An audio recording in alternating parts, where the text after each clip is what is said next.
Call me fuego, 93 like me. Fire in the sheets, spending summers on the sea.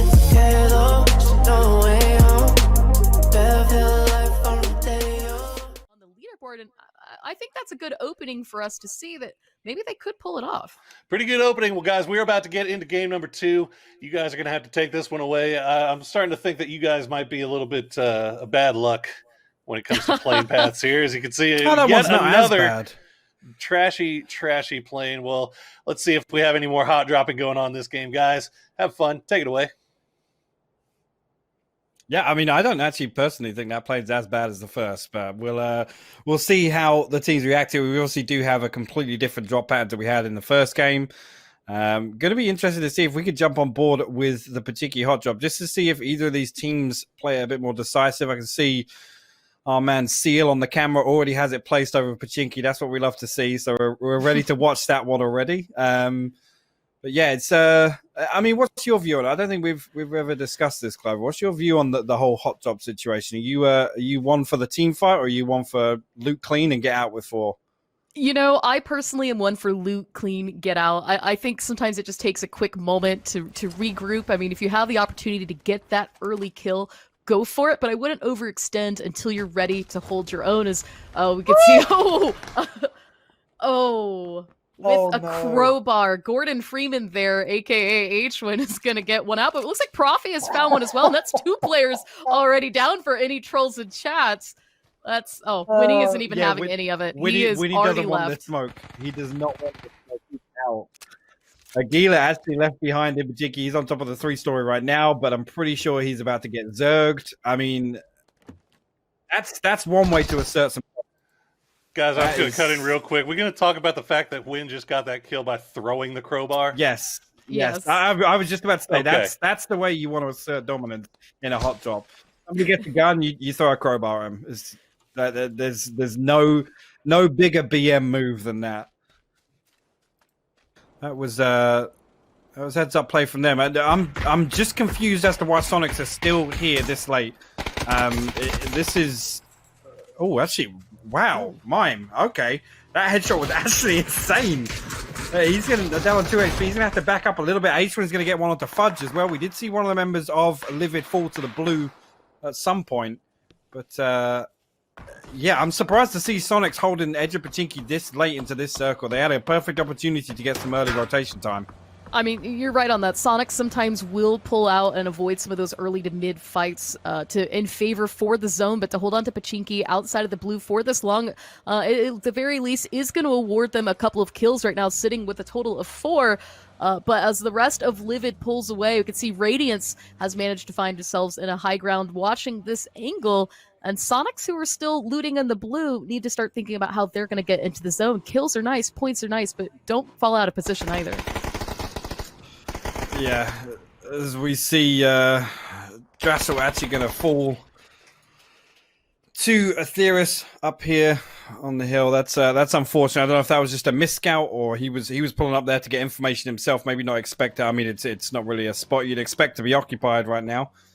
But that's rough. Exodus going to lose one pretty early on before Circle 2 even closes. Ooh. There we go. And he said 26 seconds until that circle closes. We'll get the next zone. We'll have an idea of where this is going to go. And Soniqs a little bit late. We're going to have to find a safe spot to put down for now. As we can see M1me scouting ahead, looking for someplace down to 13 HP. Waldo's going to land a nice hit. He will lose a tire here. If he could just make it to Chopsticks, we can see on our screen that this is safe, but this might not be the information he's got just yet. But M1me will survive this a little bit longer, long enough that we'll get that zone. And it is going to take another hard shift to the south. You actually see Soniqs finally making their rotation in, but Zenith actually going to catch a beat on there. They're going to get M1me down initially, but back on board with the situation at Observatory. Radiance at a distance here. Yeah, actually, Batty's going to get Balefrost down and Snakers. The Flush is going to come out onto Bale. Maybe just leaving themselves a little too exposed on the edge here. Yeah, Loss is pulling up on this. I mean, this is a really great play here from Radiance, but I think they forgot. Wait, they were fighting people off to the sides. We see Lost get hit a couple times there from Carnage. And then, Oh, you know, McCoy. this is going to be a distraction for Carnage. They're right outside Dodge's door. And they're focused now back onto Radiance. They're going to need to pick a direction and go with it. And we can see now McCoy going very far wide, taking just a little bit of blue zone damage to try to get more information, not only to feed back to the rest of his team, but maybe find an angle on this as well. There's now Carnage coming up to aggress onto this Dodge inside the observatory. Going to spy on M1me on the stairs. That nade's going to go in the upstairs door. Hopefully not bounce back in. Bounce back out! Oh my god, get inside. Oh, it still did damage to him. They're going to get the open knock up the crop. M1me now going to peek down. That's going to be a clean 2-piece onto Dodge to clear him up there. Super lucky there. That nade could have ended that entire push for Carnage there. As now Radiance have all the information they want. Now they're probably just going to play to hold Carnage inside. Oh my god, it's another hard south shift. Oh, I mean, this is going to Lord. have to be a quick fight for both Carnage and Radiance. As we're getting a little bit too late in the game to tank in the blue for much longer. McCoy is going to have to heal before he can join in onto this, but what is left of Carnage is going to now have to suffer through Radiance. They're down to just 2 players who see right now. The rest as well. Oath is still up here. Comets, Hard Shifts as well. These are all teams that are going to have to work their way down south, but Radiance right now set up to catch Carnage as they will leave this compound. Yeah, and this is where the argument comes up whether or not it's worth the 2 kill points here, because they know that the circle is not good for them, right? They have to pretty much send their blind sender without information. 15 seconds on this. They're on the wide side of the circle. They're not really going to have time to really do anything. Soniqs did actually somehow, I'm really surprised they managed to get themselves onto a strong position on the south side. It's actually Oath going to pick up the kills onto Carnage. You can see in the kill feed there, but just jumping back to Soniqs, I'm surprised they managed to get themselves actually into this good a position on the south side of Quarry.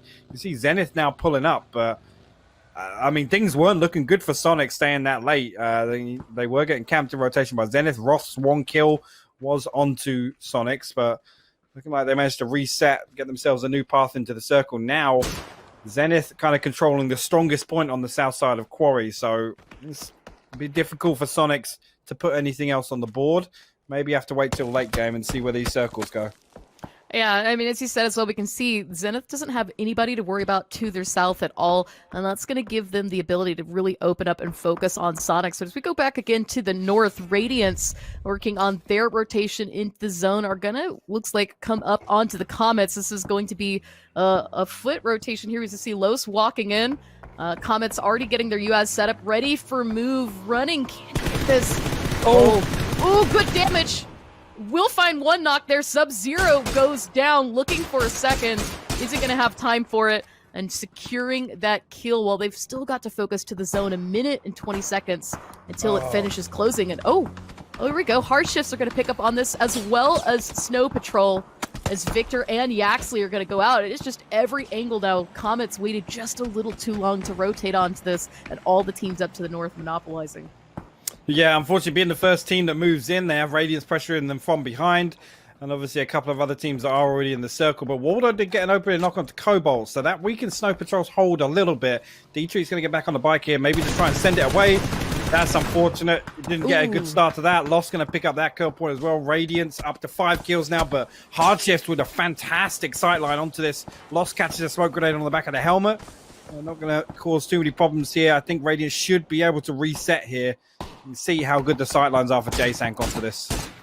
Yeah, I mean, Batty is really the person I think who's in the hardest position for Radiance right now, still trying to get himself into the zone. And we can see J-Sank just has perfect line of sight on this. There he goes, spotting out Los.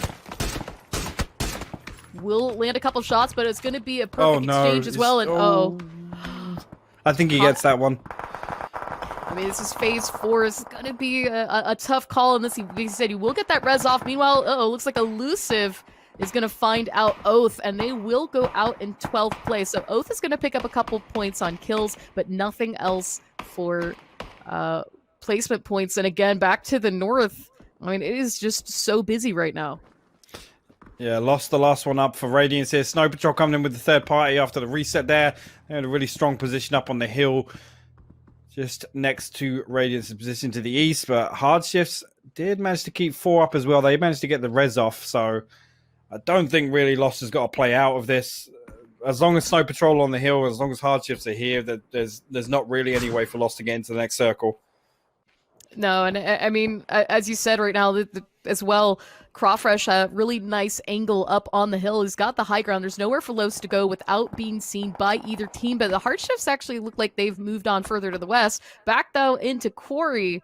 Soniqs continuing this engagement with Zenith, and M1me is going to go down from a nade. Pr0phie is flushed out. That's 2 players down for Zenith. And it looks like Kickstart and Leda just can't quite find the angle.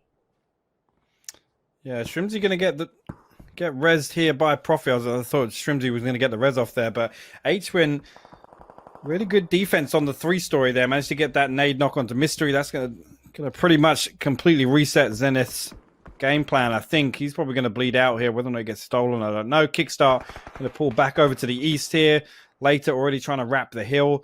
Really good defense there from Soniqs. That's again, even the opening not going over to Zenith as well. Kickstart opening up onto Shrimzy. So heads up play to them. We do see Hardshifts crash onto the shack here of Elusive.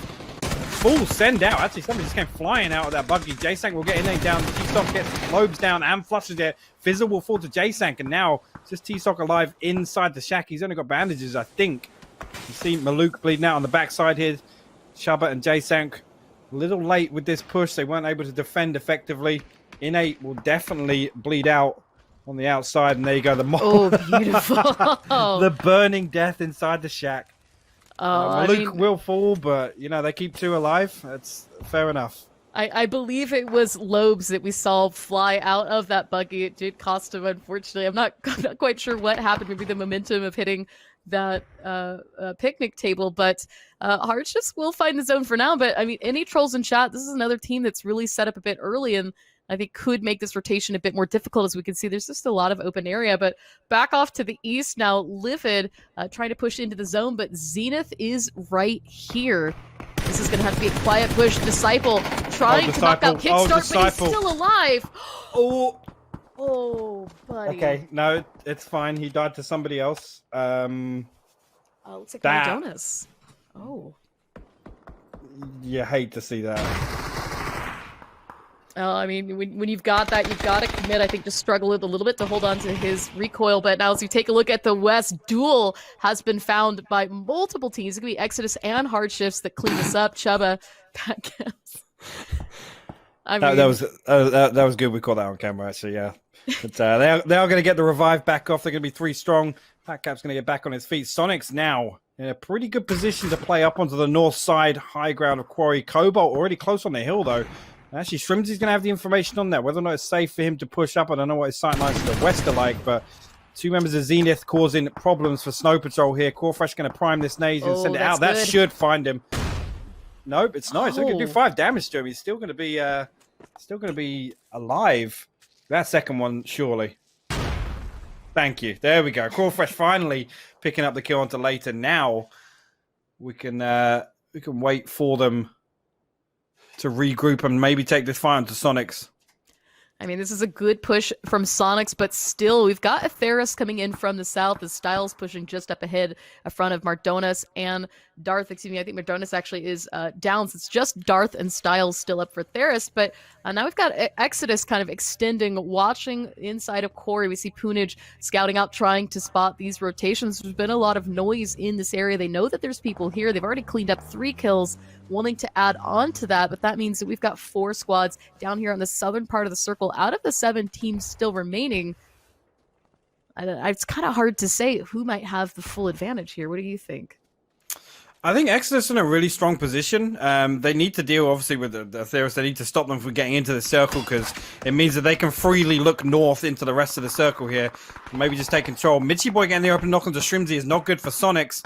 Now, whether or not Pr0phie can put up a defense here, he's going to have to pull back. He's tagged already. But yeah, if Exodus can clear Atheris here, it's going to give them free reign over the circle from the high ground. So it does kind of depend a lot on how this fight goes. Pr0phie will get the down onto Cobalt. Hwinn now counter peeking onto this. He'll throw the molly out, maybe try and confirm that. But the third party may come in from the west.